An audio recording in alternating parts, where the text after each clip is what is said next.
I did a teaching on the subject called the way of the patriarchs. Go and listen to it. You will understand life from a deeper realm.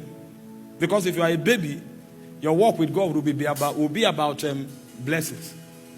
What God does for you and what God did not do for you. That is what will determine your walk with God. Life is deeper than that. Your existence is beyond food. It's beyond wine. Your existence is a secret in the spirit. And when your journey on earth is ended, whether you tapped into that secret or not is what will determine your stand in eternity. You saw the life of John.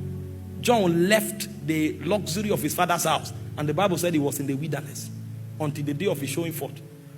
Only for us to realize later, the Bible will say of all men that lived, it said there was none as great as John.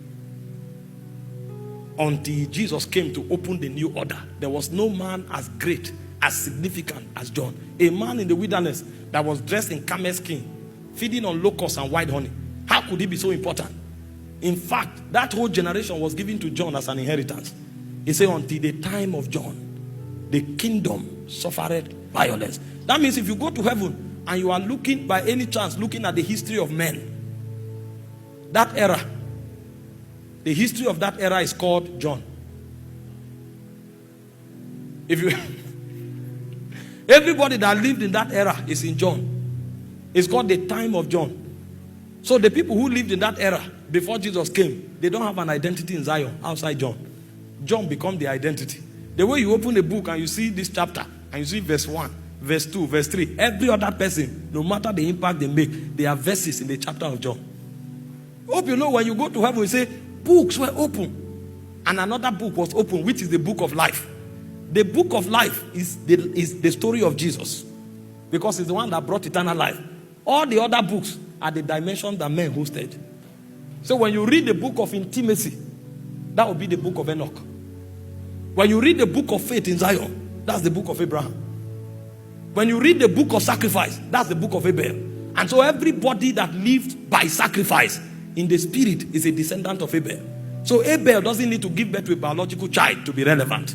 It's only among men that you are looking for sons.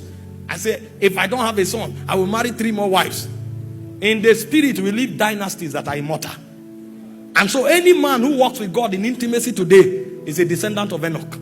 If you walk in faith, you are a descendant of Abraham. That's why the Bible calls all of us the children of Abraham. Because we are of faith. Those things are more powerful than the things we seek, than the things we pursue. But we have not been taught. Even in the world today, as mundane as it is, the white man understands better. That's why you hardly see a white man shouting and crying for a boy. They know impact is superior to physical dynasty. And so they want to invent something. When they invent something, their name is etched on the sand of time. And so when you call Mercedes-Benz, you are calling car Benz. You can never forget him. There's no number of children he would have given birth to that will preserve his dynasty up till now. But that invention, he can never be forgotten. Every time the plane flies on the air, you are hearing about the Wright brothers. They can never die. It's an immortal reality. But men don't know these things.